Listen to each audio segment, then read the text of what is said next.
Why is she still sitting there? The voice cut through the low murmur of the Centurion lounge like a blade dragged across crystal. Conversations faltered mid-sentence. A champagne flute paused inches from manicured lips. Near the floor-to-ceiling windows overlooking the JFK tarmac, an espresso machine hissed once, then fell silent as if even the machinery sensed the shift in atmosphere. Victoria Hamilton stood perfectly still at the edge of the premium lounge, her spine straight as a steel rod, designer heels planted like stakes in the polished marble floor. She didn't need to raise her voice. Her tone carried the absolute confidence of someone who had never been told no and had never learned how to hear it. At 42, Victoria had perfected the art of wielding displeasure like a scalpel, precise and devastating. Her gaze was fixed on the frosted glass partition that separated the main lounge from the exclusive alcove beyond. Through the translucent barrier, the outline of a family was visible. A man in a navy zip-up jacket sat relaxed, long legs crossed at the ankle. Beside him, a woman turned the pages of a magazine with deliberate calm. Between them, a small figure hunched over what appeared to be a coloring book, completely absorbed in her work. They were quiet. They were contained. They were doing absolutely nothing wrong. Victoria's nostrils flared. Miguel Santos, the young concierge behind the marble reception desk, blinked once, then again. He followed her gaze through the partition, his throat tightening as he recognized the dangerous edge in her voice. At 26, Miguel had worked in customer service long enough to recognize trouble before it fully materialized. His name tag read, Miguel Santos, Guest Relations, though he doubted Victoria Hamilton would ever look long enough to notice his name. That alcove, Victoria said, tapping one perfectly manicured nail against the marble counter. Tap, tap, tap. Each sound rang out like a judge's gavel. Is reserved. Miguel cleared his throat carefully. He was handsome in the polite professional way that came from customer service training and the constant pressure of student loan payments. Yes, ma'am, he said, measuring each word. It is reserved, and it's currently occupied. Victoria turned her head slowly like a predator, considering whether prey was worth the effort. Her blonde hair moved as one immaculate sheet, not a strand out of place despite the early afternoon humidity. Her eyes were pale blue, cold, evaluating. She wore a cream-colored blazer that probably cost more than Miguel made in a month, paired with slacks that had been tailored to perfection. Everything about her screamed money status and the kind of entitlement that came from having both. Occupied, she repeated, letting the word hang in the air like an accusation. By them. Miguel nodded once. He knew it was a mistake the second he did it. Yes, ma'am. They arrived earlier this morning. Due to the weather delays out of Chicago, we're currently at capacity throughout the lounge. Victoria exhaled through her nose a thin, humorless breath that somehow managed to convey both disgust and disbelief. No, she said, stepping closer to the desk. You don't understand. I always sit there. She leaned in now, close enough that Miguel could smell her perfume. It was expensive, sharp floral, in a way that felt aggressive rather than pleasant. The scent seemed to fill his nostrils and coat his throat. I fly this route every month. Victoria continued, her voice taking on the measured cadence of someone explaining something to a particularly slow child. I donate generously to this airline's charity foundation. I know the regional director personally, and I do not sit next to strangers with children. Her eyes flicked briefly toward the glass partition, toward the small figure still bent over her coloring book. The little girl was humming now, barely audible, a soft melody that drifted through the space like sunshine through clouds. She was coloring carefully, staying inside the lines, her tongue caught lightly between her teeth in concentration. Miguel followed Victoria's glance and felt his jaw tighten involuntarily. There was something in the way Victoria looked at the child that made his skin crawl. Not anger exactly, something colder, something that reduced a person to an obstacle to be removed. "I'm sorry, Mrs. Hamilton," Miguel said, pulling her name from the reservation system on his screen. "But I can't ask paying guests to move when they haven't violated any policies." Victoria straightened slowly, her mouth curving into something that was definitely not a smile. "You can," she said with deadly certainty. "You just don't want to." She turned fully now, staring through the frosted glass as if sheer will could make it dissolve. Behind the partition, the man in the navy jacket looked up from his phone. Their eyes met through the glass. David Rivera did not frown. He did not stiffen or look away in embarrassment. He simply looked back at her with a calm, observant expression. His gaze was steady but not challenging, curious rather than confrontational. It was the kind of calm that came from control, not avoidance. The kind of quiet confidence that couldn't be bought or borrowed. Victoria felt it immediately. That complete absence of deference. That lack of apology for existing in space she wanted. Her jaw clenched. "Unbelievable," she muttered loud enough for Miguel to hear. "They don't even realize they're in the wrong place." Miguel shifted his weight uncomfortably. "Ma'am, they're confirmed guests of the airline. Their passes were verified when they entered." "Guests?"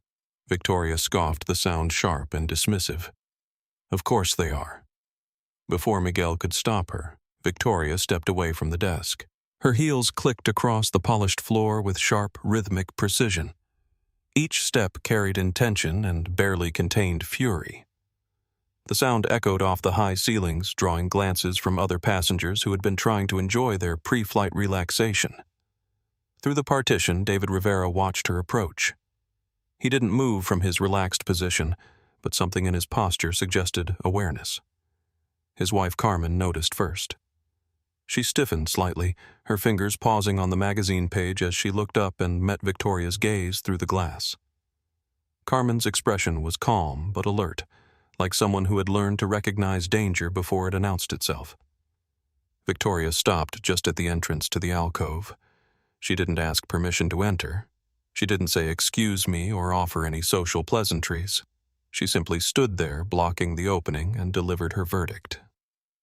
"You're in my space," she said. David Rivera removed one earbud, slowly, deliberately. He looked up at her with dark, steady eyes that seemed to take in everything about her at once. The expensive clothes, the aggressive posture, the way she stood as if the world owed her constant accommodation. "I'm sorry," he said, his voice even and polite. Not apologetic, questioning. "This area," Victoria gestured vaguely at the alcove around them, "is reserved for high-priority members. I don't know who seated you here, but there's been a mistake." Carmen Rivera closed her magazine softly. The sound was barely audible, but it landed in the silence like a door clicking shut. "Our passes were scanned," she said, her voice measured and controlled. "We were directed here by staff." Carmen was 35 with intelligent brown eyes and dark hair pulled back in a simple style. She wore a burgundy sweater and dark jeans, nothing flashy or expensive, but she carried herself with quiet dignity. Her accent held the faintest trace of her childhood in San Antonio, softened by years of education and professional success. Victoria's lips pressed together as she took in Carmen's appearance. The simple clothing, the absence of obvious designer labels, the way she sat like someone comfortable in her own skin, rather than constantly performing status. Victoria's gaze shifted to David's outfit: clean but understated sneakers, the zip-up jacket that could have come from any department store, the absence of a Rolex or other status symbols. Then her eyes landed on their daughter. Sofia Rivera was 8 years old, with her mother's warm brown eyes and her father's serious expression when she concentrated. Her dark hair was pulled back in 2 neat braids, and she wore a blue dress with small white flowers that looked like it had been carefully chosen for travel. She had been completely absorbed in her coloring book, creating what appeared to be an elaborate rainbow over a drawing of an airplane. Victoria wrinkled her nose as if she'd smelled something unpleasant. "This isn't a daycare," she said, her voice carrying clearly through the alcove and beyond. "Some of us are trying to relax before an international flight." Sophia froze. Her crayon, a bright purple one, hovered in midair as she looked up with wide, confused eyes. She had been humming quietly, lost in the simple joy of creation, and now an adult was telling her she was wrong for existing in this space. David Rivera felt the shift instantly. His posture changed not dramatically, but subtly, like a door quietly locking. His relaxed demeanor remained, but something harder had appeared underneath it. "She's coloring," he said, his voice still calm but with an edge of steel that hadn't been there before. "And she's being quiet." Victoria laughed, a short, dismissive sound that seemed designed to cut rather than express amusement. "I'm sure she is," she said, her tone making it clear she thought otherwise. "Look, I don't want to make this uncomfortable for anyone, but I do expect certain standards to be maintained. You can move to the general seating area. There's plenty of room out there." Carmen's hand moved instinctively to her daughter's back, a protective gesture so natural it seemed unconscious. "No," she said simply. The word hung in the air between them, firm and final. Victoria's eyes flashed with something dangerous. "Excuse me?" "No," David repeated, leaning back slightly in his chair. His hands rested on his knees, relaxed but ready. "We're fine here." Victoria stared at him, truly seeing him for the first time, not just as an obstacle to be removed, but as a person who had just refused her.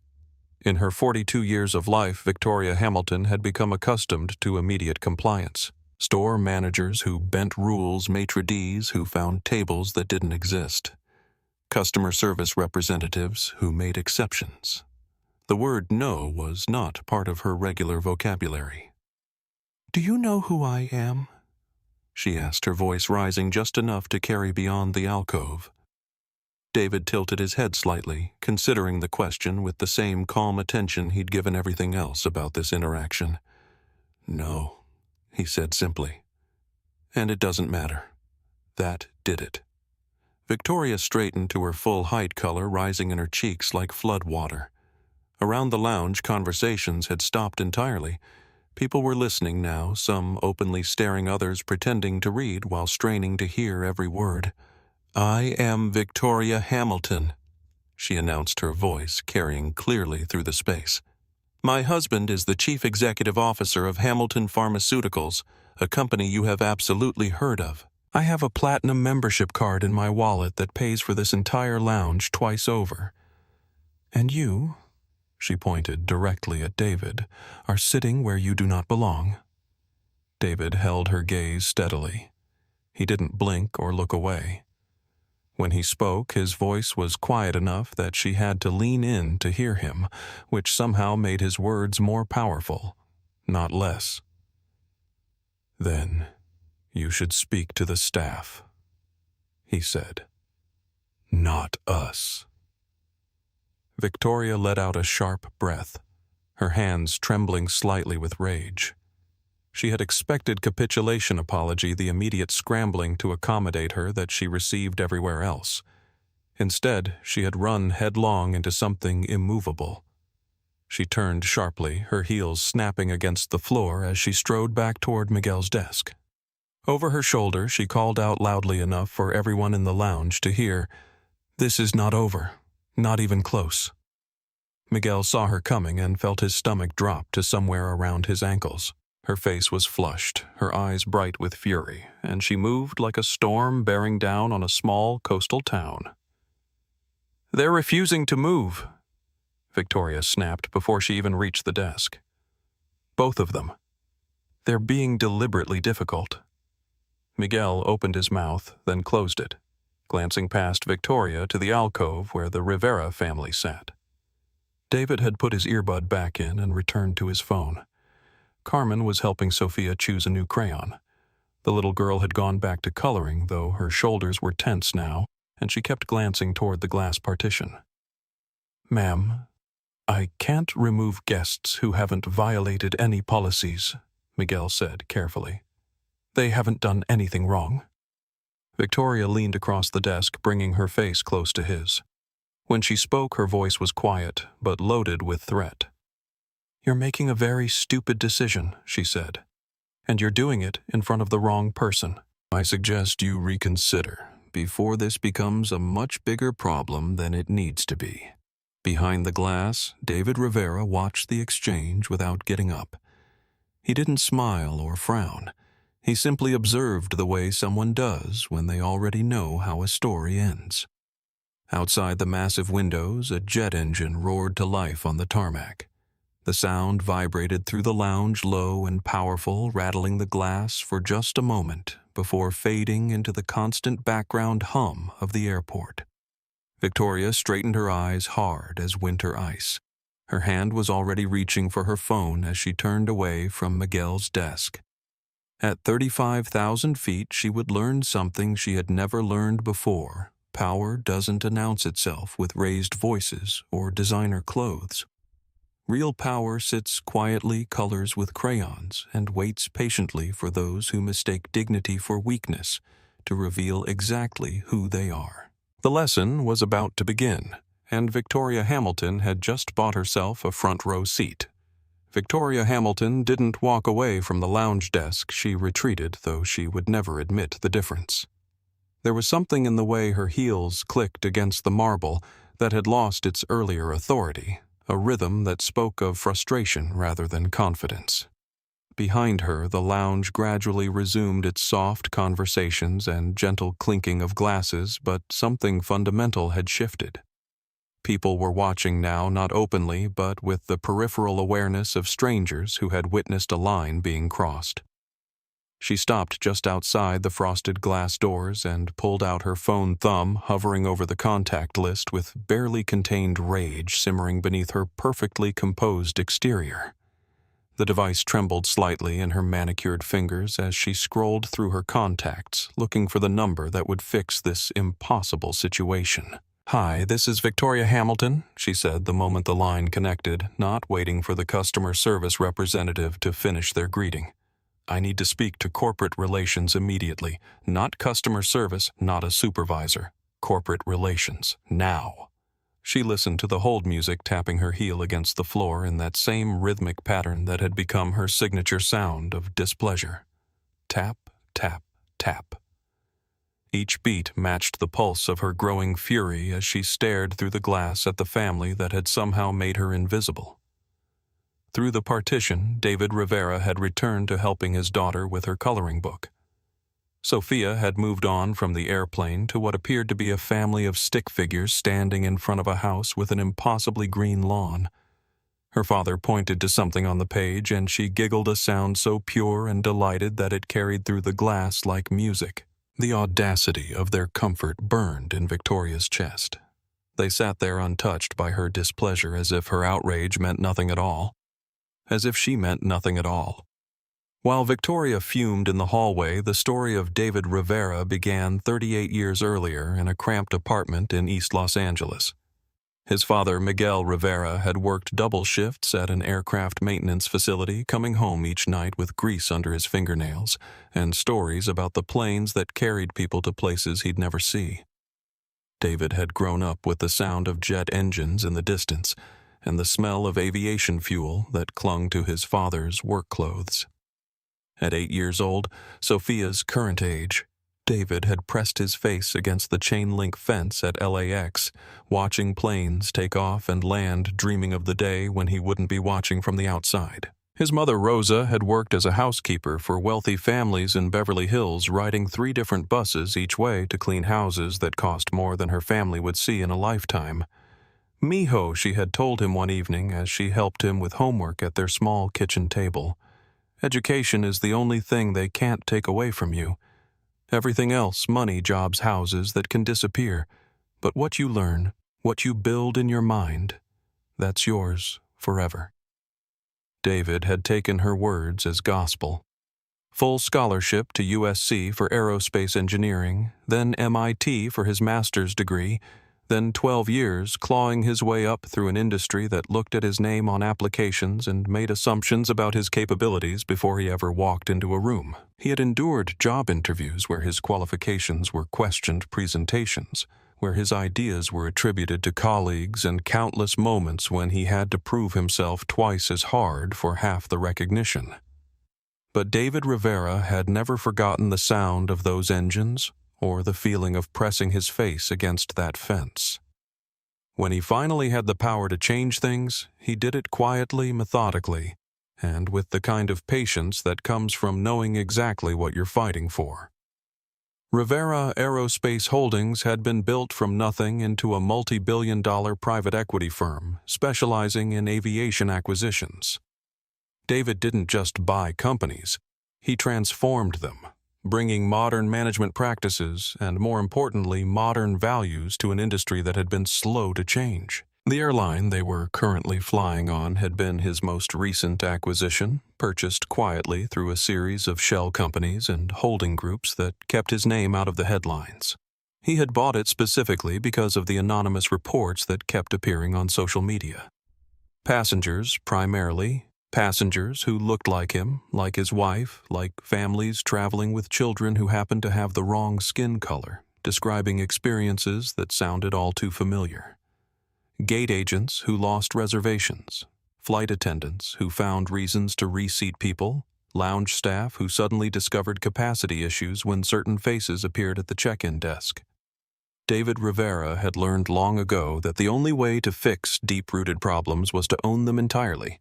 And now he owned this airline, this lounge, and every single person employed within both, including Miguel Santos, who had handled the situation exactly as David had hoped he would, professionally, fairly, and with the kind of dignity that David would remember come performance review time.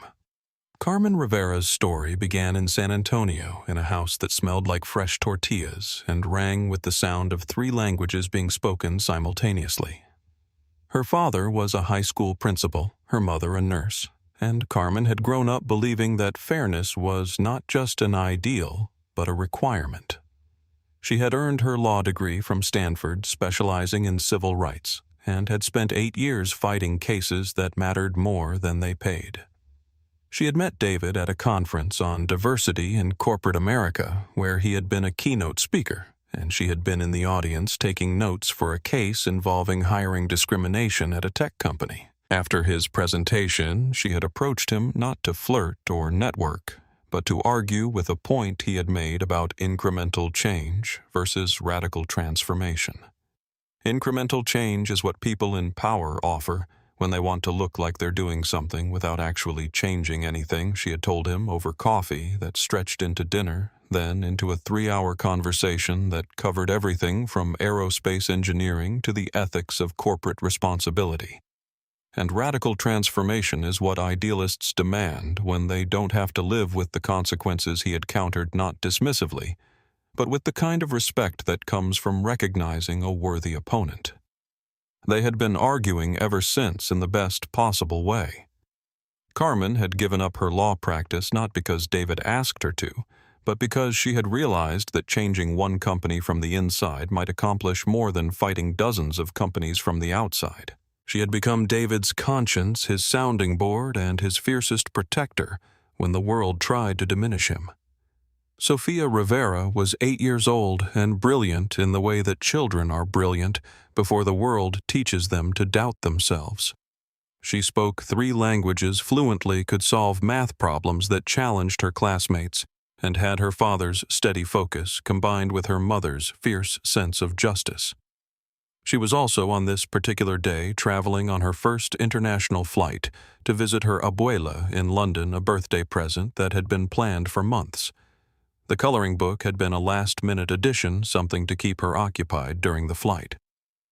The airplane she'd been drawing was a Boeing 787, accurately detailed because her father had taught her to notice things like wing configurations and engine placements. The family of stick figures she was now creating included a grandmother she hadn't seen in 2 years, parents who loved her enough to fly across an ocean for her birthday, and herself carefully drawn with the 2 braids her mother had woven that morning. She had been humming because she was happy, because today was her birthday, because they were going to see Abuela, because the airplane was beautiful, and the crayons were new, and the world was full of wonderful things to discover. When the angry woman had spoken to her, Sophia hadn't understood why her coloring was wrong, or why her happiness was too loud.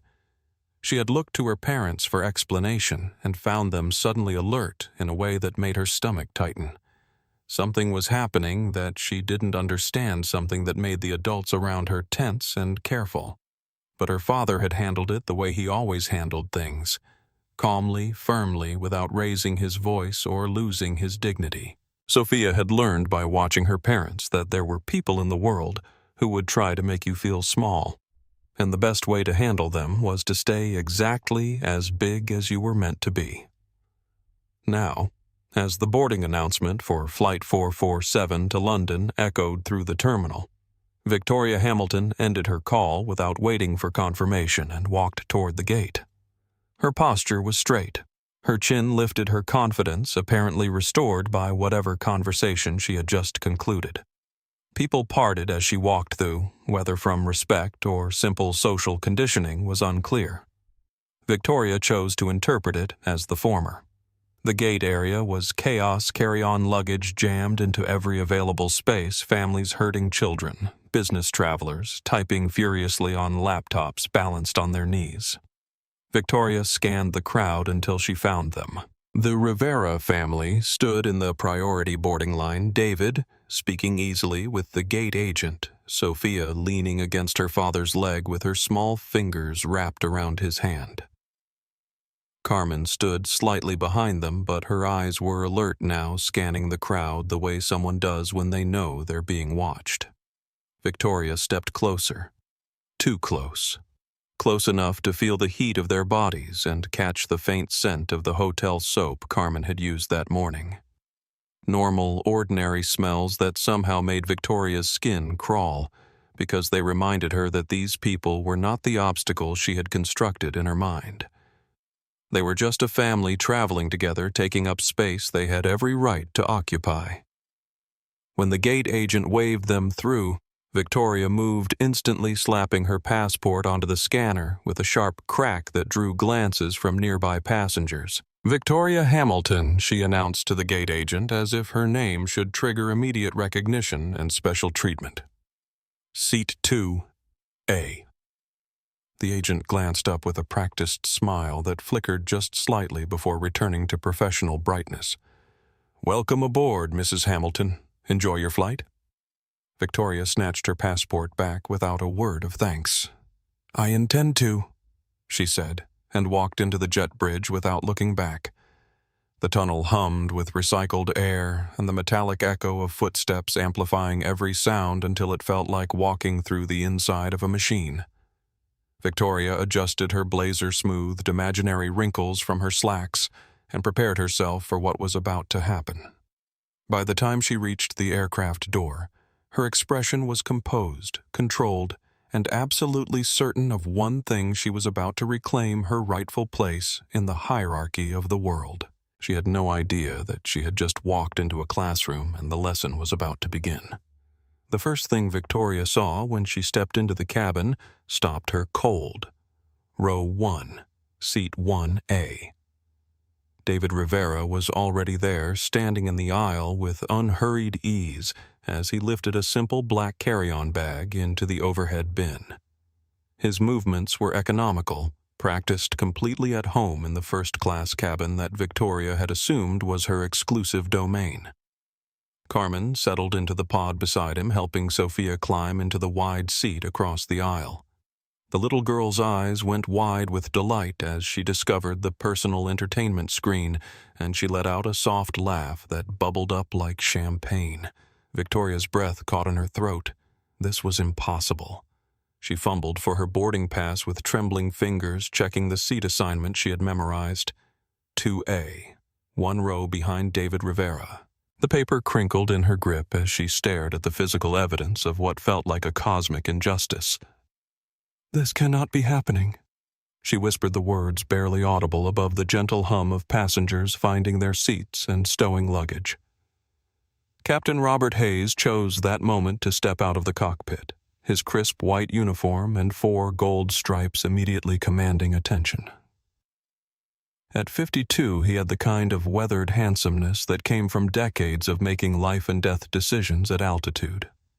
His gray hair was perfectly trimmed, his posture militarily straight, and his eyes held the steady confidence of someone who had landed planes in thunderstorms and never lost a passenger. Captain Hayes moved through the first-class cabin with practiced efficiency, greeting passengers with the kind of professional warmth that made people feel safe before they even left the ground. When he reached David's row, something interesting happened. "Mr. Rivera," the captain said, and there was something in his tone not quite recognition but awareness. "Welcome aboard. I trust you'll have a comfortable flight." Victoria watched this exchange with growing confusion and rage. The captain clearly knew who David was. Somehow, this man she had dismissed as an interloper, an outsider who didn't belong in her space, had earned the personal attention of the flight crew. "Thank you," Captain David replied with easy politeness. "I'm sure it will be excellent." Victoria shoved her carry-on into the bin above her seat with more force than necessary. The metal rattled, drawing glances from nearby passengers. Almost immediately, lead flight attendant Maria Gonzalez appeared at her elbow. Maria was 29, efficient and professional in the way that came from years of managing difficult passengers at 35,000 feet. Her dark hair was pulled back in a perfect bun, her uniform immaculate, and her smile genuinely warm despite whatever challenges the day might bring. "Mrs. Hamilton, may I assist you with anything?" Maria asked, her voice carrying the practiced pleasantness that was part training, part genuine desire to help. Victoria didn't look at her. Instead, she pointed toward row 1 with a rigid arm, her fingers shaking with barely controlled fury. "Why are they in row 1? Maria blinked, following Victoria's gaze to where David was now helping Sophia adjust her seat settings. "I'm sorry, ma'am. That man?" Victoria snapped, her voice sharp enough to cut glass. "In the tracksuit. Why is he sitting there?" Maria glanced forward again, her expression remaining professionally neutral even as recognition flickered across her features. "Mr. Rivera is assigned to seat 1A, just as you are assigned to seat 2A. All seat assignments have been confirmed and verified." Victoria laughed, a harsh sound that carried no humor. "Check again. There's obviously been a mistake. I have verified the assignments," Maria replied gently but firmly. "Everything is correct as issued." Victoria leaned closer, lowering her voice to what she probably thought was a discreet volume but which carried clearly to everyone within 3 rows. "I have severe claustrophobia," she said, the lie rolling off her tongue with practiced ease. "I always sit in the bulkhead row. Always. I need you to fix this immediately." "I understand your concern," Maria said, her training kicking in to handle what was clearly becoming a difficult passenger situation. "However, I cannot move another passenger from their confirmed seat assignment, especially when no policies have been violated." Victoria's eyes narrowed as she stared past Maria toward David's back. He was settling into his seat now, helping Sophia with her entertainment screen, completely unaware of or unbothered by the drama unfolding behind him. His calm indifference made Victoria's blood pressure spike. "Are they upgrades?" Victoria demanded, latching on to what she thought might be a solution. "Because if they are, you can bump them back to their original seats." "They are not upgrades," Maria replied, her voice remaining level despite Victoria's increasingly aggressive tone. "And even if they were, that wouldn't be possible." Something snapped inside Victoria's chest. Not loudly, internally, a clean break like the sound of expensive crystal hitting marble. She dropped into her seat without bothering to buckle her seatbelt and pulled out her phone, her thumbs flying across the keyboard with the fury of someone who had been personally wronged by the universe. "Emergency situation on Flight 447, she typed. "Threatened by passenger in 1A. Crew completely incompetent and refusing to ensure passenger safety. Legal team needs to be ready for immediate action upon landing. The cabin continued to fill around her, and whispers followed her movements. She could feel eyes on her now, curious and increasingly apprehensive. Other passengers were beginning to sense that something was wrong, that the usual peaceful boarding process had been disrupted by something ugly. A soft squeal of delight cut through the tension like sunshine through storm clouds. "Daddy, look!" Sofia Rivera called out, her voice bright with 8-year-old wonder. "The screen has games and movies and everything." Victoria flinched as if she'd been physically struck. The innocent joy in that child's voice felt like a personal assault on her sense of order and propriety. She unbuckled her seatbelt and leaned forward abruptly, tapping David Rivera on the shoulder. Hard. 3 sharp taps that were more like jabs than any attempt at polite conversation. David removed his noise-canceling headphones, slowly, deliberately.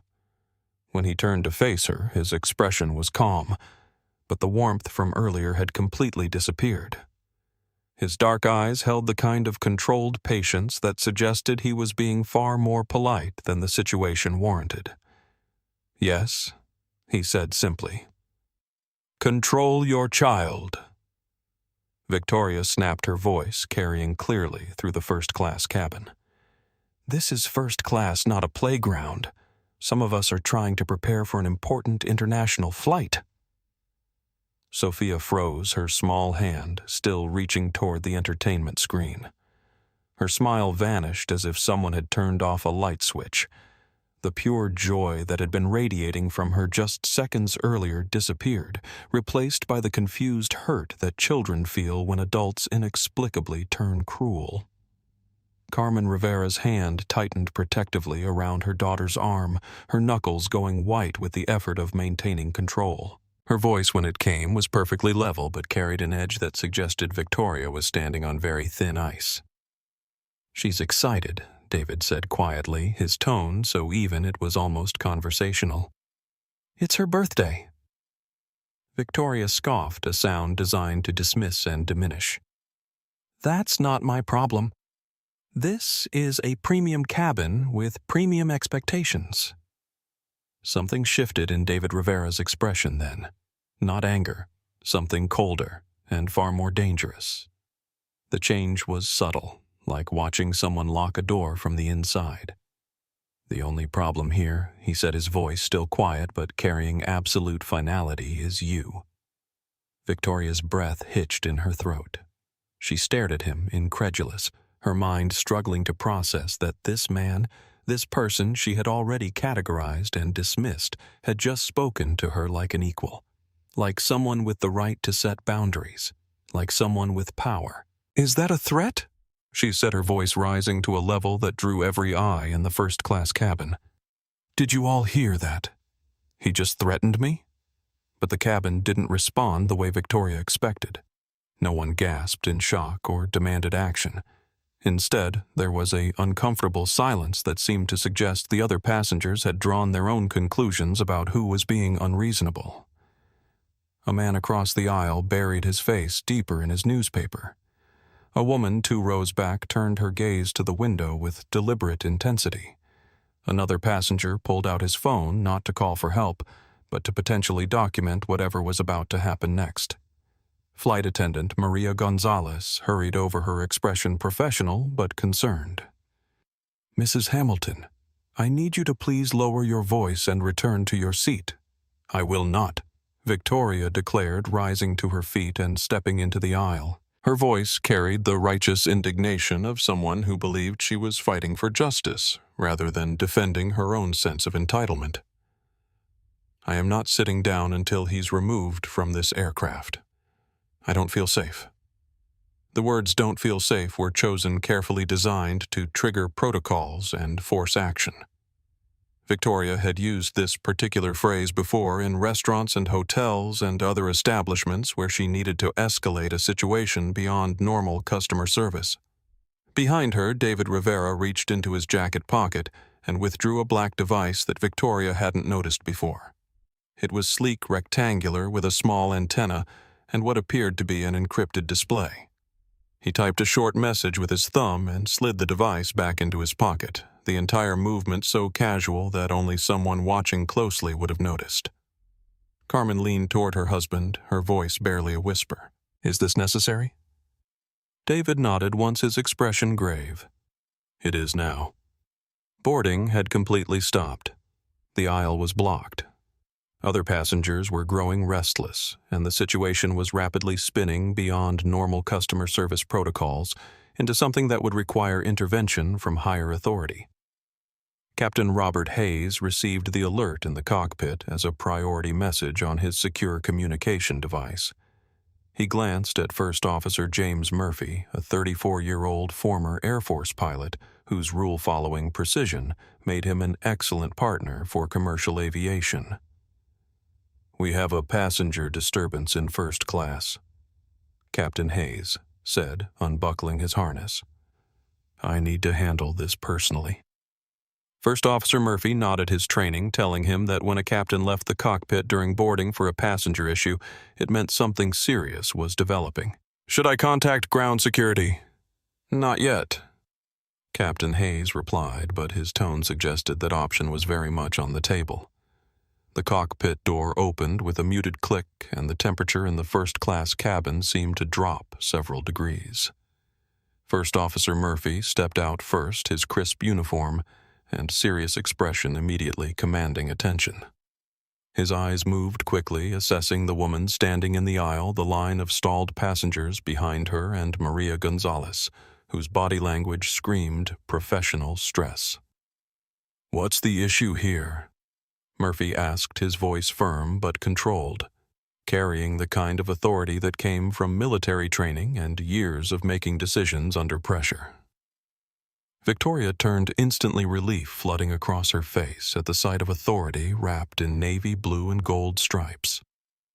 This was the hierarchy. She understood the natural order of things, where her complaints would be heard and acted upon by people with real power. "Officer," she said, her tone immediately becoming more reasonable and controlled. "That man in row 1 threatened me when I asked him to control his disruptive child. I do not feel safe on this aircraft with him present."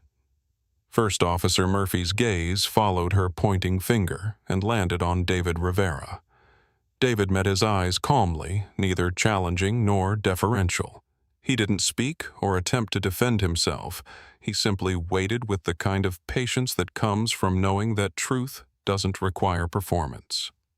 Murphy frowned slightly, something about the stillness registering in his professionally trained mind.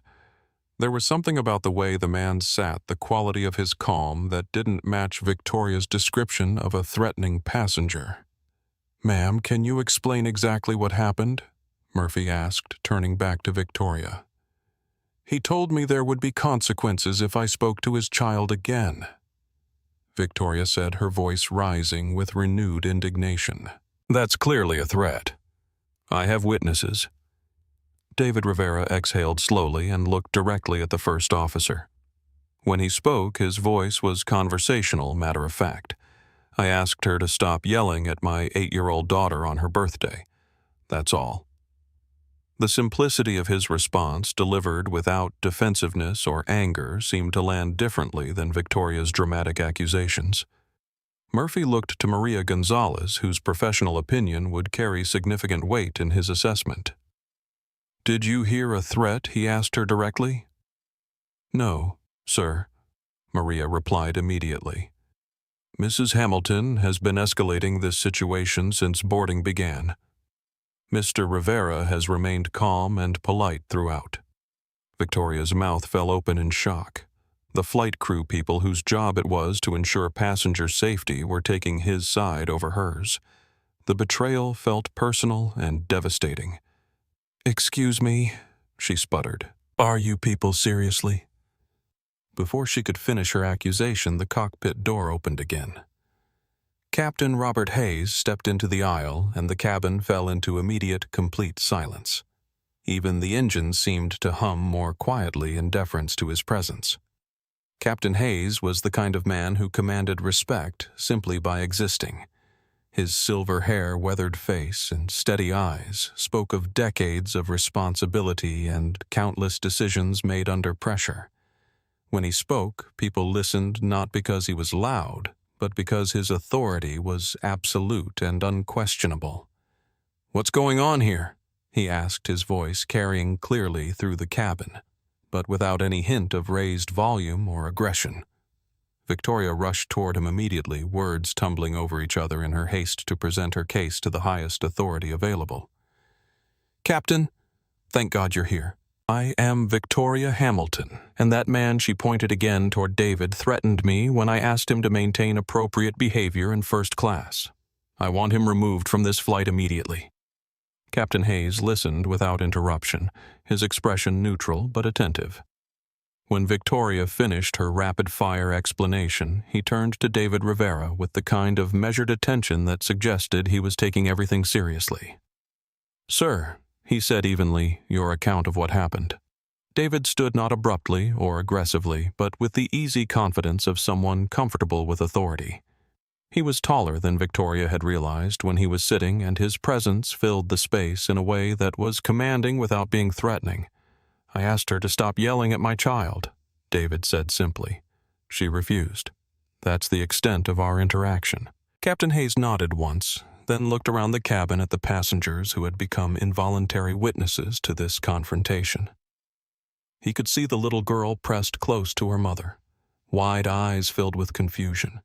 He could see the other passengers' expressions, which suggested they had drawn their own conclusions about who was being unreasonable. The captain turned back to Victoria, his voice remaining even but taking on a harder edge. "Ma'am, you are currently blocking the aisle and interfering with boarding procedures. I need you to return to your seat immediately."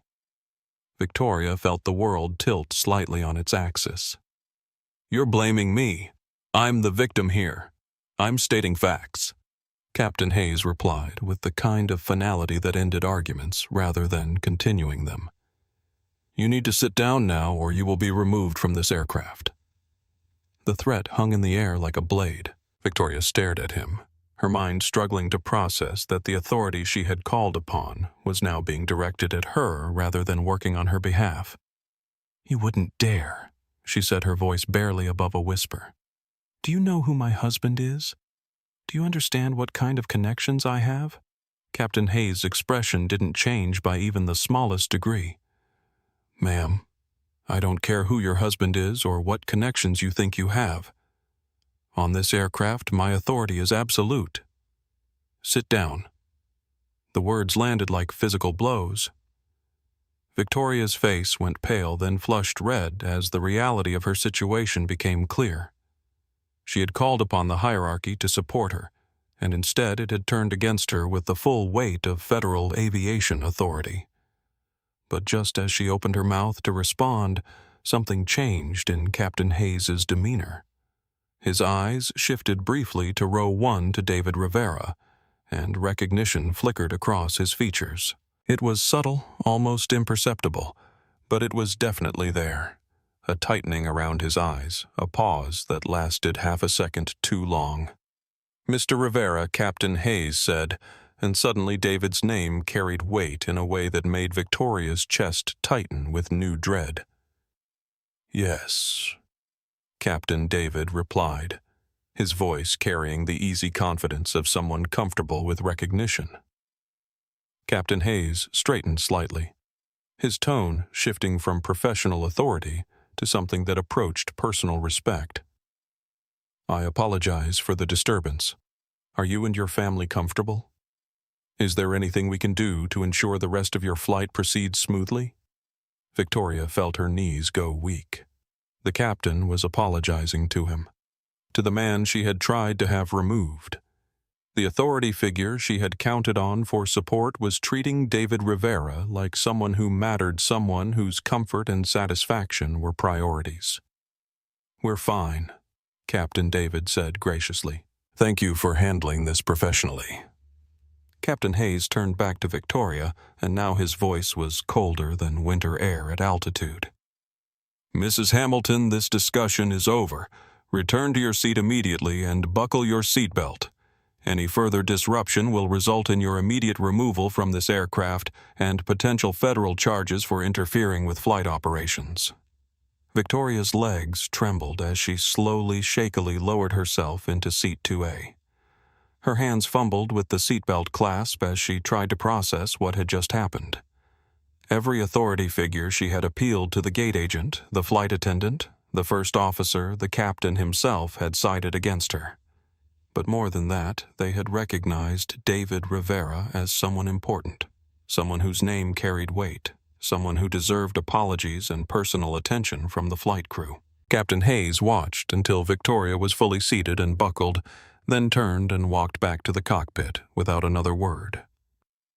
The cabin remained silent for several long moments, the kind of silence that follows an explosion and leaves everyone's ears ringing. Boarding resumed in uneasy quiet. Victoria sat rigid in her seat, staring at the back of David Rivera's head with a mixture of fury and growing dread. Every breath felt like an insult. Every soft laugh from Sophia felt like sandpaper against her nerves. She pulled out her phone again and began typing with trembling fingers, "Emergency update. Crew is compromised. Passenger in 1A has some kind of influence over flight staff. Possible security threat. Legal team must be ready with federal contacts. This is bigger than we thought." 2 rows ahead. David Rivera held his secure device, briefly typing a single line before sliding it back into his jacket pocket. Carmen leaned close to her husband. "Is it handled?" "For now," David replied quietly. "But she's not done yet." As the aircraft pushed back from the gate and began its taxi toward the runway, Victoria Hamilton sat in her premium seat surrounded by luxury she had demanded as her right and felt more powerless than she had ever felt in her entire life. At 35,000 feet, she was about to learn that the sky belonged to someone else entirely. The seatbelt sign blinked off with its familiar chime, and Victoria Hamilton unbuckled immediately, her movements sharp and decisive. The past hour of taxi and takeoff had given her time to think, to plan, and to rebuild the righteous fury that would fuel what she was certain would be her ultimate vindication. "I need a drink," she announced to no one in particular, her voice carrying the kind of edge that suggested this was not a request but a demand for immediate attention. Almost instantly, flight attendant Maria Gonzalez appeared at her side, professional smile in place despite the earlier confrontation. "Of course, Mrs. Hamilton. What can I get for you, vodka martini?" Victoria said without looking up from her phone. "Very dry. Top shelf. And I want to speak with whoever is in charge of passenger manifest verification." Maria's smile flickered slightly, but her voice remained steady. "I'll get your drink right away. Regarding the manifest, is there a specific concern I can help address?" Victoria's eyes locked onto the black device that David Rivera had placed casually on his tray table. It sat there innocuously, but something about its sleek design and visible antenna made her pulse quicken with what she convinced herself was legitimate concern. "What is that device?" Victoria asked, pointing toward row 1 with barely concealed agitation. Maria followed her gaze to David's tray table. "That's Mr. Rivera's personal device, ma'am." "That's not a phone?" Victoria said, her voice rising just enough to draw glances from nearby passengers. "Look at it. That's some kind of communication equipment. That's not standard passenger electronics." Behind them, a passenger in seat 5C, Ashley Blake, a 24-year-old lifestyle influencer with platinum blonde hair and perfectly contoured makeup, had been quietly live-streaming her first-class experience to her Instagram followers. She had started recording as a fun travel diary showing off the premium cabin and luxury amenities, but the ongoing drama had provided far more engaging content than airline food and champagne. "Y'all," Ashley whispered to her phone's front-facing camera, careful to keep her voice low enough not to interrupt, but audible to her viewers. "This woman has been having a complete meltdown since we boarded. She's been harassing this family, and now she's trying to claim the dad has some kind of suspicious device. This is getting wild." The comments on Ashley's live stream began flooding in immediately. "Is she serious right now? Karen, energy is off the charts. Someone needs to check this lady. This is why I fly Southwest. That poor family, though. Ashley's follower count was climbing in real time as viewers shared the stream and tagged friends. What had started as a casual travel post was rapidly becoming something much bigger. 2 rows up, technology executive William Torres had initially been focused on his laptop trying to finish a presentation for a London meeting.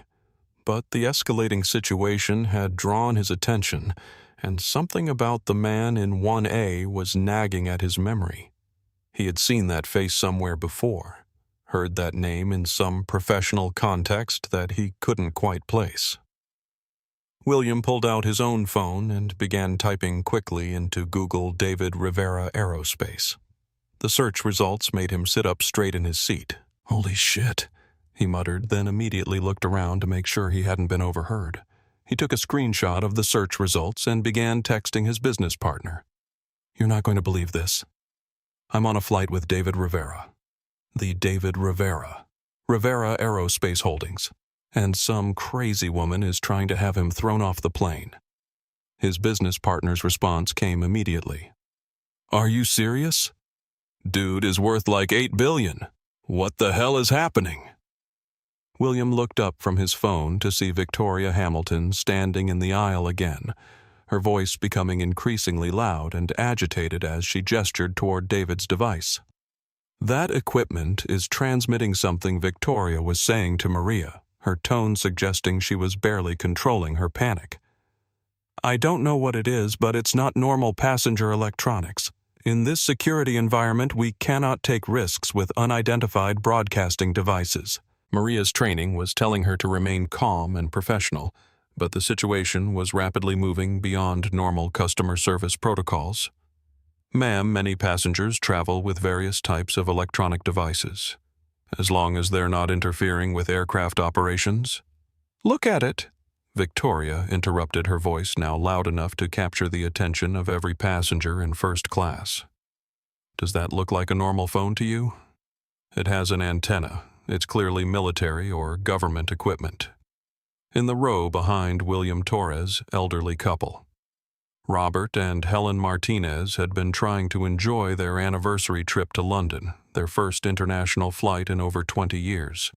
Robert, a retired mechanic, and Helen, a former elementary school teacher, had saved for this trip for years, and they watched the unfolding drama with a mixture of concern and disbelief. "She's completely out of line," Helen whispered to her husband, her voice carrying the kind of moral authority that came from 40 years of managing classroom behavior. "That poor little girl looks terrified." Robert nodded grimly, his mechanic's eye automatically cataloging the device Victoria was pointing at. "That's a satellite phone, honey. High-end, but nothing unusual for business travelers. She's creating a problem where there isn't one." Ashley Blake, meanwhile, had turned her camera to better capture the scene, her whispered commentary becoming increasingly pointed. "So, apparently, this woman thinks having a satellite phone makes you a terrorist now. The second-hand embarrassment is real, y'all. This family has been nothing but polite, and she's been attacking them since before we even took off." The hashtags began forming organically in Ashley's comments section. Plane, Karen. Flight 447. Drama, quiet dignity. Justice at 35,000 feet. Karen goes too far. Victoria's voice suddenly rose to a level that made the entire cabin go silent. "That looks like a detonator." The word detonator hit the cabin like a physical force. Conversations stopped mid-sentence. Glasses paused halfway to lips. Someone's magazine slipped from their fingers and hit the floor with a sound like a gunshot. The reaction was immediate and visceral. A woman 3 rows back gasped audibly. A man spilled his coffee, cursing softly as the hot liquid spread across his tray table. Ashley Blake's eyes went wide as she continued recording, realizing that she was documenting something that was about to go very, very viral. Carmen Rivera instinctively pulled Sophia closer, shielding her daughter's face from the sudden explosion of adult hostility that had filled their previously peaceful space. Sophia pressed against her mother's side, confusion and fear replacing the birthday excitement that had lit up her face just hours earlier. David Rivera closed his laptop slowly, deliberately. He didn't turn around to look at Victoria, didn't acknowledge her accusation with anger or defensiveness. He simply reached for his device with calm, measured movements. "Don't touch it!" Victoria shouted, stumbling backward in apparent terror. Everyone saw that. "He's got some kind of explosive device, and the crew is letting him keep it." Fear spread through the cabin like wildfire. Passengers who had been watching with mild interest suddenly became genuinely concerned. This wasn't just an unruly passenger anymore. This was someone screaming about explosives at 35,000 feet. Ashley Blake's live stream viewer count had climbed past 10,000 and was still rising. Comments were flooding in so fast they were barely readable. "Call the FBI. This is insane. That woman is having a breakdown. Record everything. Is this real?" Maria Gonzalez had no choice now. Federal regulations were clear about passengers making statements about explosive devices. Protocol had been triggered whether Victoria's claims were legitimate or not. Sir Maria said to David, her voice steady but carrying new tension, "Another passenger has raised a security concern about your device. I need to ask about it." David Rivera picked up the black device, calmly holding it in plain view. When he spoke, his voice was quiet enough that everyone in the cabin had to lean in to hear him, which somehow made his words carry more weight, not less. "This is a secure satellite communications device," he said, his tone conversational and completely unruffled. "It's used for encrypted corporate transmissions over international airspace. Standard equipment for executives who need secure communications while traveling." Victoria laughed, a shrill sound that bordered on hysteria. "Liar. If it's so innocent, prove it. Let everyone see what you're really transmitting." "I can't hand it over," David replied evenly. "It's biometrically locked and contains classified corporate data. But I'm happy to have airport security verify it when we land." "See?" Victoria cried, turning to address the entire cabin like she was making a closing argument to a jury. "He refuses to prove it's harmless. We need to divert this flight immediately." The cabin teetered on the edge of panic. Some passengers were reaching for their phones to call loved ones. Others were looking toward the cockpit, wondering if the pilots were aware of what was happening. Ashley Blake continued live streaming her viewer count, now approaching 15,000, as people shared the link across social media platforms. But then something happened that Victoria Hamilton had not anticipated. The intercom chimed with 3 short tones, not the standard passenger announcement signal, but something else.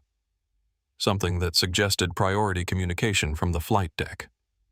Lead purser, Ana Rodriguez, emerged from the forward galley, her face pale but composed. She carried a tablet in one hand and had clearly just received important communication from the cockpit. The cabin fell into expectant silence as she walked past Victoria without so much as a glance. "Mr. Rivera," Ana said, her voice carrying clearly through the silent cabin. "Captain Hayes sends his personal regards. We've received a priority message from corporate headquarters." Victoria frowned, confusion cutting through her panic. What did corporate headquarters have to do with anything, and why was the flight crew treating David Rivera like he was someone important instead of the security threat? She had identified. Ana paused, consulting her tablet before continuing with words that would change everything. "They've instructed us to inform you that ground teams in London have been mobilized per your request." The words hung in the air like a revelation waiting to detonate. Additionally, Ana continued, her voice now carrying the kind of authority that comes from delivering official communications. "The captain has authorized the suspension of in-flight entertainment and alcohol service to seat 2A due to unruly behavior." Victoria's breath caught in her throat. "You can't do that. That's discrimination. That's—" But Ana wasn't finished. She looked directly at Victoria now, her professional smile carrying an edge that was almost predatory. "And for the record, Anna said, consulting her tablet one final time, this airline's parent company was acquired 2 years ago through a private equity transaction led by Rivera Aerospace Holdings. The words landed like a meteor strike. Victoria Hamilton stared at David Rivera, the man she had dismissed, mocked, targeted, and attempted to have arrested as a terrorist. The man who had sat quietly while she screamed accusations, who had never raised his voice or lost his composure, who had simply existed in space she wanted while she convinced herself that his presence was a personal affront to the natural order of things. The man who owned the airline she was flying on. The man who owned the sky she was trapped inside. Ashley Blake's phone nearly slipped from her trembling fingers as she whispered to her 17,000 viewers, "Y'all, I think we just witnessed the most epic takedown in aviation history. This woman just tried to have the owner of the airline arrested as a terrorist." The comments exploded. "No way. Plot twist of the century. I cannot." Karen just met her match. "This is going to be everywhere." Victoria sank back into her seat, the weight of her mistake settling around her like a straitjacket. Every eye in the cabin was on her now, some openly recording, others simply staring at what had to be one of the most spectacular displays of misplaced entitlement in commercial aviation history. At 35,000 feet above the Atlantic Ocean, Victoria Hamilton finally understood what real power looked like. It didn't announce itself with raised voices or designer clothes or demands for special treatment. Real power sat quietly colored with crayons and waited patiently for those who confused noise with authority to reveal exactly who they were. The lesson had been delivered, and the entire world was watching. The silence that followed Ana Rodriguez's announcement was not empty. It was heavy, pressurized, loaded with the kind of tension that precedes either explosion or collapse. Victoria Hamilton sat frozen in seat 2. Her hands gripping the armrest so tightly her knuckles had gone white, staring at the back of David Rivera's head as if she could somehow will the last 5 minutes to unhappen. Around her, the first-class cabin had been transformed into something between a courtroom and a theater, with every passenger now fully aware they were witnessing something unprecedented. The casual conversations and clinking of glasses that had marked the beginning of their transatlantic flight had been replaced by the electric awareness of an audience watching history unfold. Ashley Blake's live stream had exploded beyond anything she had ever experienced. Her follower count was climbing past 20,000 in real time, and the notifications from shares tags and comments were coming so fast they created a constant buzzing sound from her phone. She had never gone viral before, and the rush of it was almost as intoxicating as the unbelievable drama she was documenting. "I literally cannot even," she whispered to her camera, trying to keep her voice low enough not to interfere with what was clearly a pivotal moment. "This woman just accused the actual owner of the airline of being a terrorist. I'm watching someone's entire world collapse in real time, and I don't know whether to laugh or cry or call my therapist." Her comment section had become a river of reaction emojis and exclamations. Karen got owned by a billionaire. This is better than any movie. The audacity of this woman. That little girl must be so confused. I'm living for this content. 2 rows ahead, technology executive William Torres had connected the dots and was now frantically texting his entire professional network. David Rivera wasn't just wealthy, he was a legitimate power player in the aerospace industry, someone whose business decisions affected supply chains, employment, and entire market sectors across multiple continents. Guys, he typed into his company's executive group chat. "I'm literally sitting behind David Rivera right now, and some woman just tried to have him arrested for terrorism on his own airplane. I'm watching the most insane abuse of privilege get shut down by actual power. Recording everything for the deposition." His phone buzzed immediately, with responses from colleagues who couldn't believe what they were reading. Meanwhile, in row 1, something subtle but significant was happening. David Rivera reached into his jacket pocket and withdrew the secure satellite device that had caused such controversy. But instead of hiding it or putting it away, he placed it deliberately on his tray table where everyone could see it clearly. The device's screen lit up, displaying what appeared to be corporate communications in real time. Stock prices, operational reports, executive briefings, the kind of information that confirmed exactly what Ana Rodriguez had just announced. David Rivera wasn't just a passenger on this flight. He was the man whose decisions affected every single person working for this airline, from the ground crew to the flight attendants to Captain Hayes himself. Carmen Rivera leaned toward her husband, her voice barely audible but carrying clearly in the tense silence. "Should we handle this more quietly?" David shook his head slightly, his expression thoughtful but resolved. "She made it public," he said simply. "The response needs to be public too." Behind them, Victoria Hamilton's mind was reeling, trying to process the magnitude of her mistake, while simultaneously searching for any possible way to salvage the situation. Her phone buzzed in her lap, a text from her husband that she couldn't bring herself to read. Whatever corporate connections and influence she thought she possessed had just been revealed as insignificant compared to the man she had been attacking. Captain Robert Hayes's voice suddenly filled the cabin through the intercom with his tone, carrying the kind of gravity that made everyone stop breathing. "Ladies and gentlemen, this is Captain Hayes. I want to personally address an incident that has occurred in our first-class cabin today. It has come to my attention that one of our passengers has made serious and unfounded accusations against another passenger, creating a security disturbance based on false claims." Victoria's face went pale. The captain was addressing her behavior publicly over the aircraft's communication panel, ensuring that every passenger on the flight would know exactly what had happened. "I want to personally apologize to Mr. David Rivera, his family, and all passengers who have been subjected to this disruption." Captain Hayes continued. "Mr. Rivera is the CEO and founder of Rivera Aerospace Holdings, the parent company of this airline, and more importantly, he and his family deserve to travel with the same dignity and respect we afford to all our guests." The words hit Victoria like a series of physical blows. Not only was her target someone with more power than she had ever imagined, but the captain was publicly apologizing to him while making it clear that Victoria was the source of the problem. Furthermore, Captain Hayes's voice continued with military precision. "Any passenger who creates false security alerts or engages in harassment of fellow travelers will face immediate consequences upon landing, including potential federal charges and lifetime travel restrictions." Ashley Blake nearly dropped her phone as she captured her viewers' reactions to this unprecedented public announcement. The captain just dragged her on the loudspeaker.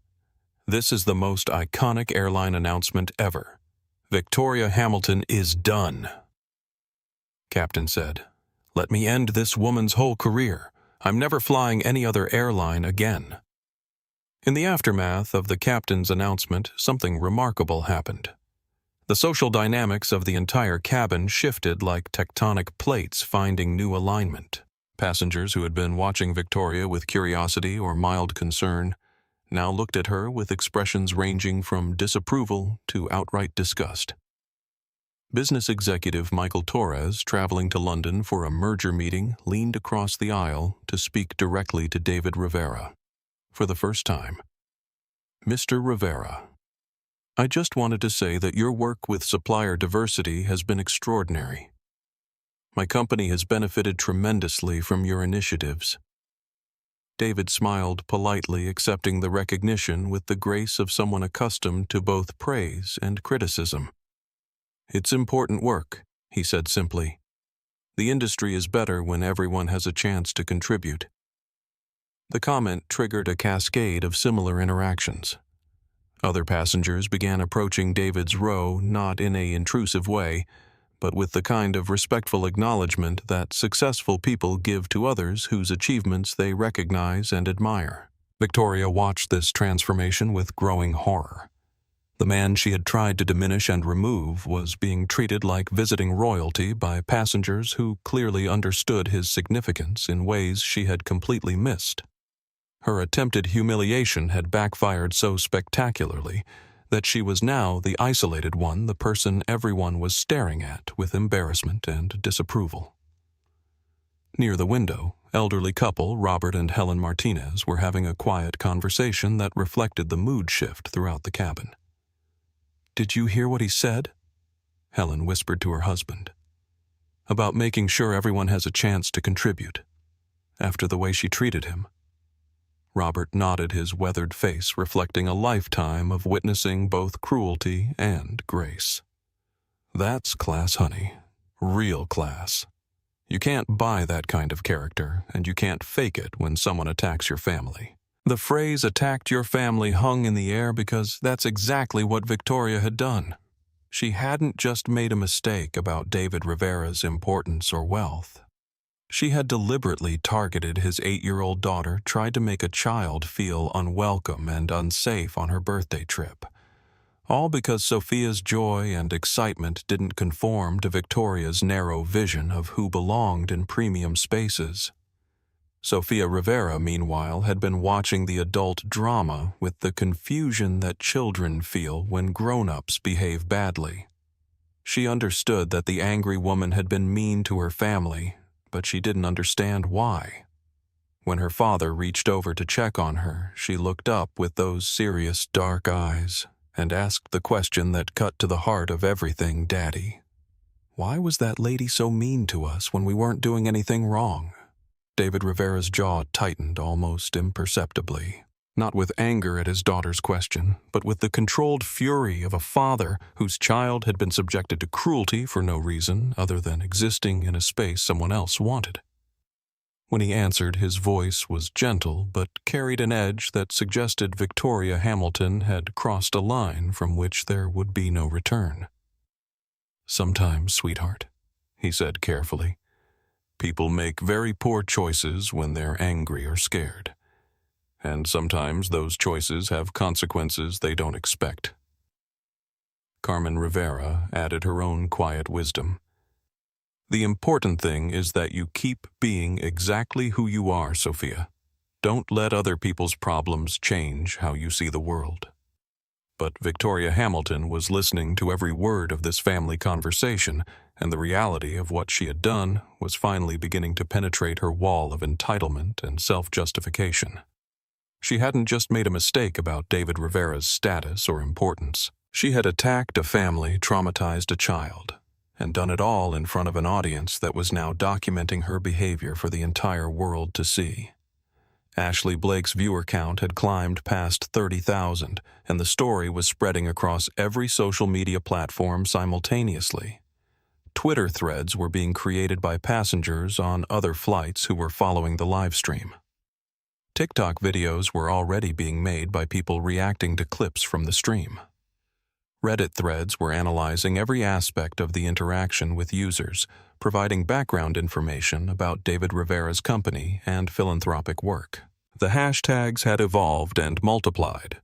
Plain Karen trending nationally, Rivera 447 trending internationally, Quiet Dignity trending in business circles, Justice at 35,000 feet trending in social justice circles, Birthday, Flight from Hell trending among parents. But perhaps the most telling moment came when David Rivera's satellite device chimed with an incoming priority message. He glanced at the screen, typed a brief response, and then looked directly back at Victoria for the first time since Captain Hayes's announcement. When their eyes met, Victoria was expecting to see triumph gloating or the kind of satisfied revenge that she probably would have displayed if their positions were reversed. Instead, she saw something that was somehow worse disappointment.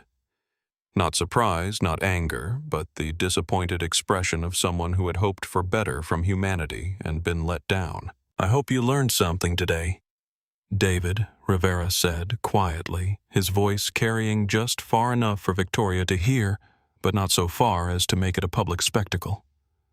Victoria's face twisted with the last vestiges of her defiance.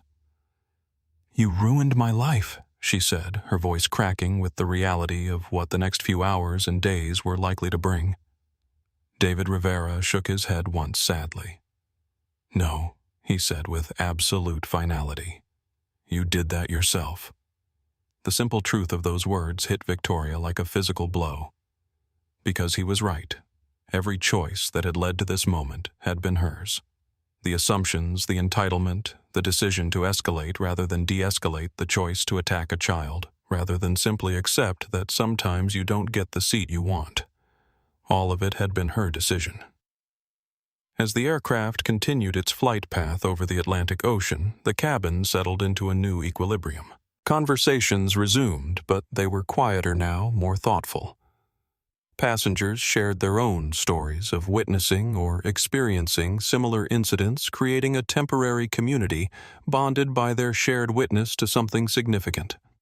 Victoria Hamilton sat alone in seat 2, finally understanding what real power looked like. It didn't announce itself with raised voices or designer clothes. It didn't demand recognition or special treatment. It sat quietly, handled cruelty with grace, and demonstrated strength through restraint rather than retaliation. At 35,000 feet trapped in a metal tube with nowhere to run, and an audience of thousands watching her every move through live streaming technology, Victoria Hamilton began to understand that actions have consequences. Privilege has limits, and sometimes the universe has a sense of justice that operates outside the systems she had always counted on to protect her. The power reveal was complete, but the lesson was just beginning. London Heathrow Airport had never felt so gray and unforgiving as it did on the morning Flight 447 touched down at 6:47 a.m. local time. The landing itself was smooth professional, exactly what passengers expected from experienced crew. But as the aircraft taxied toward the terminal, Victoria Hamilton noticed something that made her blood run cold. 3 black vehicles positioned just off the tarmac, their blue lights flashing in rhythmic warning against the dawn sky. "Ladies and gentlemen, welcome to London Heathrow." Captain Hayes's voice filled the cabin one final time. "Please remain seated with your seat belts fastened. Authorities will be boarding the aircraft before general deplaning begins." Victoria's hands trembled as she stared out the small window at those vehicles. Emergency services vehicles, police vehicles, all waiting for an aircraft that should have been completing a routine international flight but instead had become the stage for an incident that would be studied in customer service training programs for years to come. Ashley Blake's livestream had grown to over 50,000 viewers during the flight's final hour, with major news outlets now monitoring the feed and requesting permission to use her footage. She had never imagined that her casual travel documentation would become citizen journalism, but she kept her phone steady as she prepared to capture whatever happened next. "Y'all, we're about to see how this ends," she whispered to her massive audience, her voice carrying a mixture of excitement and genuine concern for the family that had been at the center of this storm. "Those are definitely police cars on the tarmac." The forward door opened with a mechanical hiss, letting in the cold London air that carried the scent of jet fuel and morning rain. 2 uniformed officers from the Metropolitan Police stepped aboard, their presence immediately commanding the attention of every passenger in first class. They were professional, serious men in their 30s, who had clearly been briefed on the situation during the flight. Their eyes moved quickly through the cabin, assessing the scene, noting the positions of the relevant parties, taking in the tension that still hung in the recycled air like smoke. Mrs. Victoria Hamilton, the taller officer, said, his British accent making her name sound foreign and somehow diminished. Victoria's throat went dry. "Yes. Please gather your belongings and come with us." The words were polite but carried the unmistakable weight of legal authority. Not a request, not a suggestion, a directive that admitted no possibility of refusal or negotiation. Why, Victoria managed to ask, though her voice came out smaller and more fragile than she had intended. "What's happening?" "You are being detained under the Civil Aviation Act for interfering with flight crew operations and creating a security disturbance," the officer replied, matter-of-factly. "You'll need to come with us for processing." Ashley Blake's camera captured every moment as Victoria struggled to process what was happening to her. The woman, who had spent the entire flight demanding special treatment and threatening legal action, was now being subjected to the very real legal consequences of her behavior. "This is a mistake," Victoria said, her voice rising with panic as she fumbled for her carry-on bag. "I was reporting a legitimate security concern. I'm the victim here." But the officer's expression didn't change. "Ma'am, we've reviewed the incident reports and passenger testimony. Please come with us voluntarily or we'll be forced to escort you." As Victoria was guided down the aisle, every passenger in first class watched in silence. Some openly recorded the moment, others simply stared, but all of them understood they were witnessing the consequences of behavior that had crossed too many lines to ignore. When Victoria reached David Rivera's row, she paused, looking down at the man whose life she had tried to disrupt. She seemed to be searching for words, perhaps an apology or a final attempt at justification. But David simply looked back at her with that same calm, measured expression he had maintained throughout the entire ordeal. "I hope you understand what you've done," Victoria said quietly, her voice carrying a trace of the imperious tone that had started this whole incident. David Rivera's response was delivered so quietly that only Victoria and the officers could hear it. But the passengers with cameras caught his lips moving as he spoke, words that would later be analyzed and debated across social media. "I hope you finally understand what you've done." The officers led Victoria down the aisle and off the aircraft, leaving behind a cabin full of passengers who were still processing what they had witnessed. The removal had been professional efficient and completely humiliating for a woman who had built her identity around being too important to face consequences. Ashley Blake ended her live stream as the cabin door closed, her final words to her audience carrying the weight of someone who had documented something historically significant. And that's how you learn that your actions have consequences, even at 35,000 feet. Justice might be slow sometimes, but it's definitely not blind. Meanwhile, at Heathrow's police processing facility, Victoria Hamilton was experiencing a level of institutional indifference that she had never imagined possible. The officers were polite but utterly unmoved by her attempts to invoke her husband's name, her family's connections, or her status as a frequent international traveler. Her personal items were catalogued and stored. Her fingerprints were taken.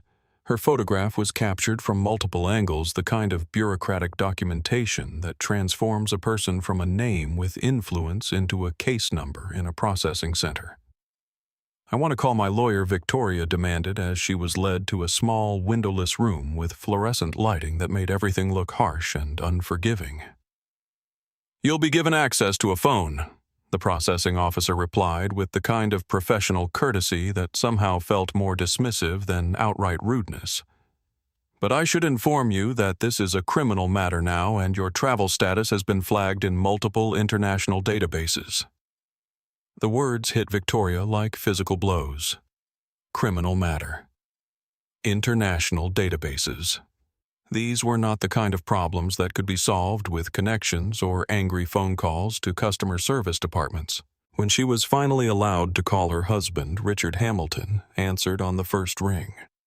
But instead of the immediate support and outrage she expected, she was met with a long pause that stretched uncomfortably before he spoke.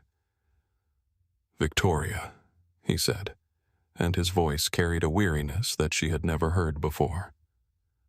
"What have you done, Richard?" "Thank God," she said, relief flooding her voice. "I need you to call our lawyers immediately. I've been falsely arrested and I've seen the videos."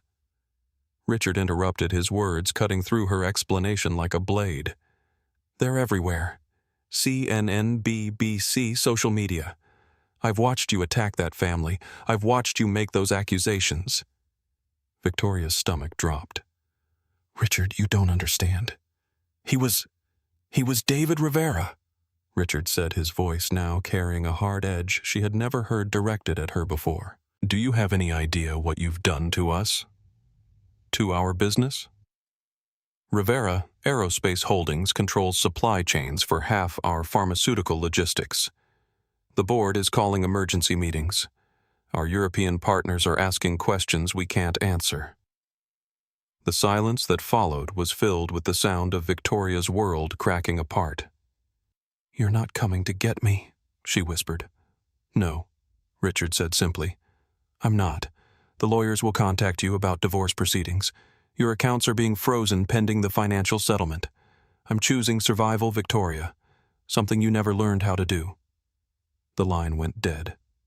Victoria stared at the phone in her hand, understanding for the first time that the consequences of her behavior extended far beyond an uncomfortable flight or a night in detention. Her marriage, her financial security, her social standing, everything she had built her identity around was collapsing because she had decided that a family enjoying a quiet moment in an airport lounge was somehow a personal affront to her sense of order.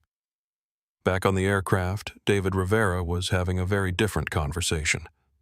Captain Hayes had personally come to thank him for his patience and professionalism during the incident, and several passengers had approached to express their support and admiration for how he had handled the situation. "Mr. Rivera," Captain Hayes said as the family prepared to deplane, "I want to personally apologize again for what you and your family experienced. This is not the standard we hold ourselves to." David shook the captain's hand firmly. "Thank you, Captain. But you and your crew handled it exactly right. No apologies necessary." Sophia Rivera, who had remained remarkably composed throughout the entire ordeal, looked up at the captain with those serious dark eyes and said, "Thank you for being fair to my daddy." The simple dignity of that statement coming from an 8-year-old who had been subjected to adult cruelty and had still maintained her faith in fairness seemed to affect the captain more than any corporate testimony or legal proceeding could have. As the Rivera family walked through Heathrow Airport toward baggage claim and their London vacation, they passed news crews that were already setting up to cover the story that was rapidly becoming an international sensation. Ashley Blake's live stream footage was being analyzed by legal experts shared by social justice advocates and turned into memes by internet users who couldn't believe the spectacular nature of Victoria's miscalculation. Plain Karen was trending in 17 countries. Rivera justice was gaining momentum in business and civil rights circles. Quiet dignity was being adopted by organizations promoting conflict de-escalation.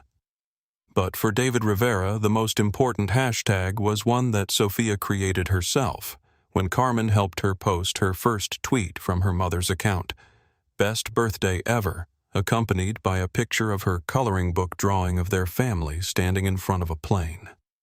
Within 6 hours of landing, Victoria Hamilton's life had been fundamentally altered in ways that would ripple outward for years. Her detention led to criminal charges under British aviation law. Her husband's law firm released a statement announcing their separation and pending divorce, citing irreconcilable differences and conduct incompatible with professional standards. The pharmaceutical company's board called an emergency meeting to address the public relations crisis and potential business ramifications. Social media moved with the relentless efficiency of digital justice. Victoria's LinkedIn profile was flooded with comments from people expressing their opinions about her behavior. Her social media accounts, once carefully curated displays of wealth and status, became cautionary tales about the dangers of unchecked privilege. Employment lawyers began citing the incident as an example of how personal behavior could have professional consequences even when occurring outside the workplace. Customer service training programs added new modules about handling discrimination complaints. Airlines updated their policies regarding passenger conduct and crew intervention protocols. But perhaps most significantly, the incident sparked thousands of conversations about implicit bias, entitlement, and the courage required to maintain dignity in the face of hostility. David Rivera's calm response became a case study in leadership under pressure, while Victoria's escalating behavior became a textbook example of how privilege could blind someone to their own prejudices until the moment those prejudices destroyed them. Late that evening, as Victoria sat in a small London holding cell awaiting bail processing, she finally understood what David Rivera had meant when he said she had ruined her own life. Every choice she had made, from the initial demand for the seat to the escalating attacks on his family to the false accusations about terrorism, had been hers alone. No one had forced her to see a family's joy as a threat to her comfort. No one had made her treat an 8-year-old child like an obstacle to be removed. No one had compelled her to turn what could have been a minor disappointment into an international incident. She had done all of that herself, and now she would live with the consequences of those choices for the rest of her life. Justice, it turned out, didn't always come from courtrooms or legal proceedings. Sometimes it came at 35,000 feet, delivered by the simple truth that actions have consequences. Privilege has limits, and the universe has a way of ensuring that people who mistake noise for power eventually meet someone who understands what real authority looks like. The lesson had been delivered, and the world had been watching. 6 months after Flight 447, Victoria Hamilton stood at a city bus stop in Queens, her breath visible in small puffs against the gray November morning. The designer blazer had been replaced by a serviceable wool coat from a discount retailer. The manicured nails were now short and practical. The confidence that had once made people step aside when she walked had been worn down to something that barely qualified as composure. She checked the bus schedule posted on the shelter wall, a routine that had become as natural as breathing. The 7:15 to Manhattan transfer at Roosevelt Avenue, arrive at her administrative assistant job by 8:30. It wasn't glamorous work filing data entry, answering phones, but it was honest employment that didn't require explaining her internet infamy to potential employers. A group of teenagers at the other end of the shelter were scrolling through their phones, and Victoria caught a fragment of their conversation. "Did you see that video of the plane lady? The one who tried to have that guy arrested?" One of them glanced in her direction, squinted, then whispered something to his friend. Victoria pulled her hood up and turned away. Even 6 months later, recognition still happened. Less frequently now, but often enough to remind her that some mistakes become permanent parts of your story. The bus arrived, hydraulic brakes hissing as it stopped. Victoria climbed aboard, paid her fare with exact change, and found a seat by the window. As the city rolled past, she let herself think about the sequence of events that had brought her to this moment. The legal consequences had been swift and comprehensive. British authorities had processed her case efficiently, resulting in substantial fines, community service requirements, and a permanent flag in international travel databases. The civil lawsuit from Rivera Aerospace Holdings had been settled out of court, though the terms were sealed under non-disclosure agreements that prevented her from ever discussing the specifics. The divorce had been finalized within 4 months, with Victoria receiving a minimal settlement that reflected both her behavior and the financial damage her actions had caused to Richard's business relationships. The pharmaceutical company had lost 2 major contracts directly attributable to the incident, and their legal team had made it clear that any financial support for Victoria would constitute an admission of liability they couldn't afford. Her former social circle had evaporated with the efficiency of water disappearing into sand. Lunch invitations stopped coming. Party guest lists no longer included her name. Country club memberships lapsed, and renewal applications were politely declined. The ecosystem of privilege that had sustained her for decades had recognized her as a liability and quietly ejected her with the kind of social precision that left no room for appeals or explanations. But the most profound changes hadn't been legal or financial. They had been personal, psychological, and ongoing. Victoria had been forced to confront the reality that her worldview, her fundamental understanding of who mattered and who deserved consideration, had been not just wrong, but actively harmful. The job search had been a particularly brutal education. Potential employers would Google her name during the interview process, and their expressions would shift as they recognized her from the viral videos. Some would politely end the interview immediately. Others would continue through the motions, but with the kind of professional distance that made the outcome obvious. It had taken 4 months to find someone willing to hire her a small nonprofit organization that worked with formerly incarcerated individuals trying to rebuild their lives. The irony wasn't lost on Victoria that she had found employment at an organization dedicated to helping people recover from the consequences of their worst decisions. Her supervisor, Maria Santos, a woman Victoria's age who had spent 15 years helping people navigate the aftermath of mistakes, had been direct during the hiring process. "I'm not hiring you because I feel sorry for you. I'm hiring you because you now understand something that most of our clients understand, that your choices have consequences, and rebuilding requires humility." The work was humbling in ways Victoria had never experienced. She processed intake forms for people whose mistakes had cost them years of their lives, not just months of inconvenience.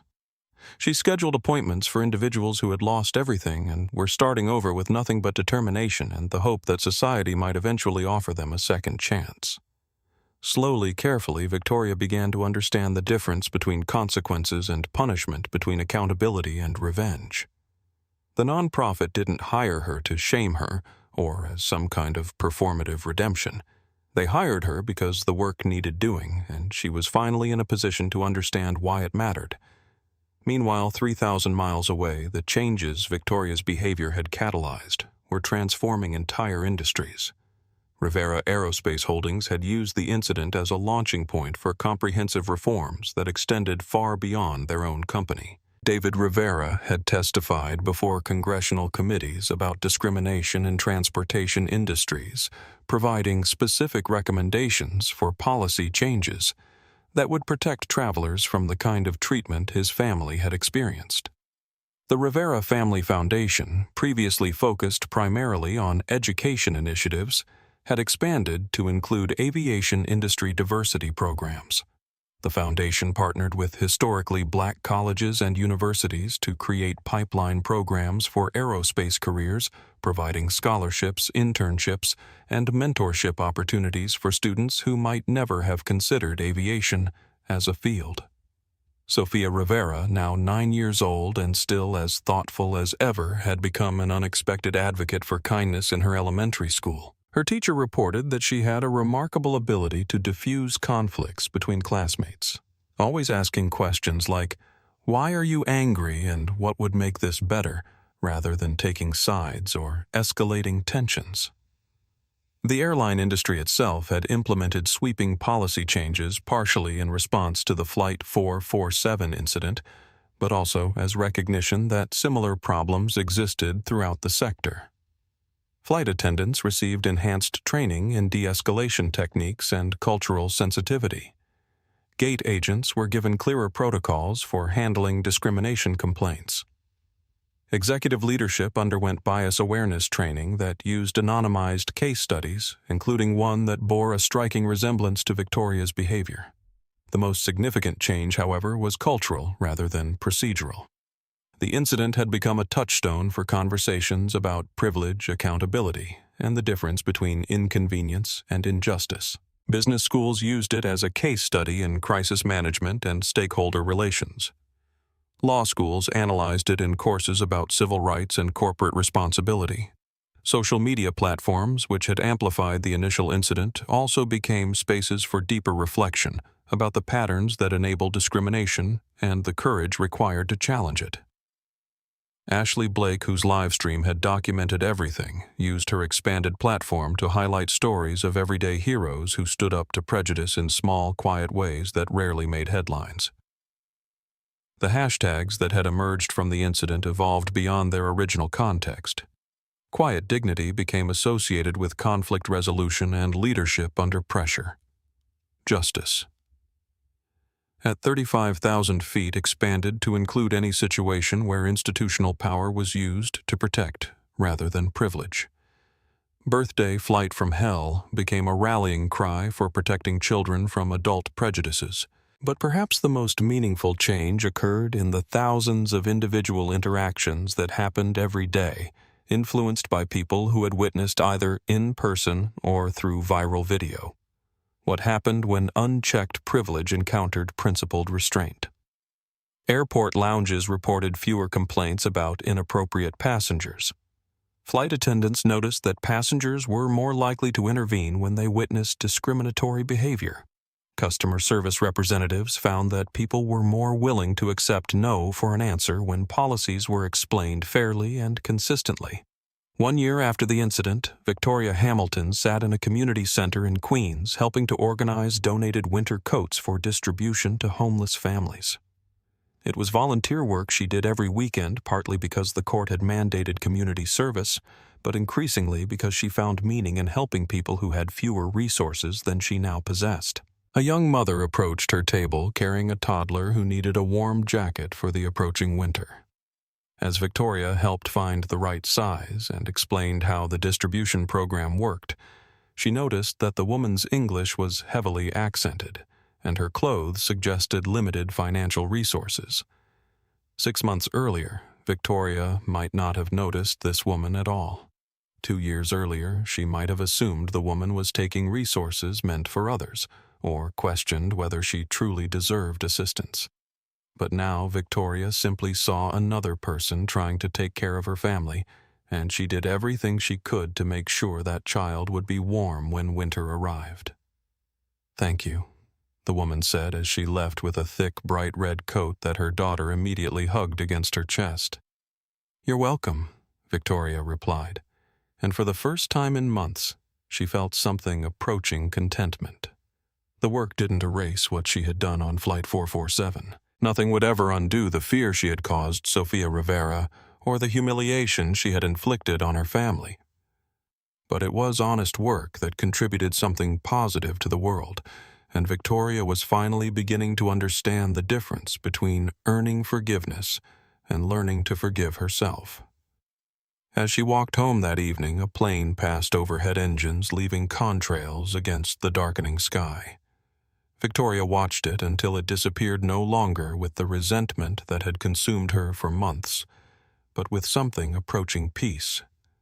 She had learned finally and at enormous cost that the sky belonged to everyone. That dignity was not a limited resource that others could exhaust by claiming their share.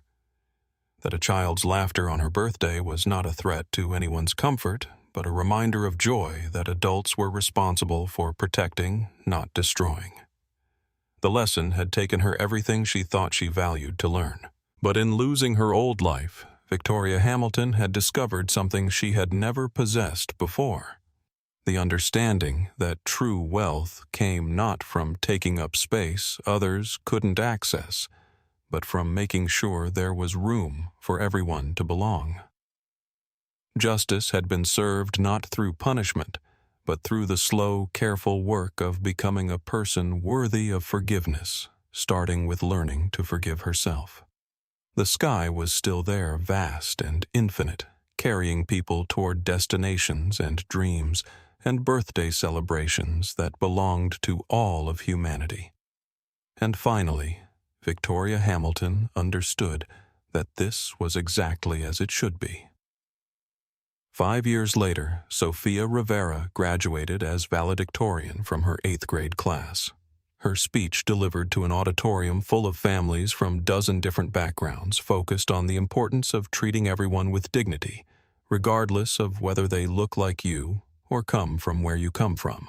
In the audience, David and Carmen Rivera listened with the pride of parents whose daughter had learned not just to overcome prejudice, but to actively create spaces where it couldn't flourish. That same day, 3,000 miles away, Victoria Hamilton received her associate's degree in social work from a community college in New York. She was 48 years old, starting a career that would never make her wealthy, but might help her continue the work of earning redemption one person at a time.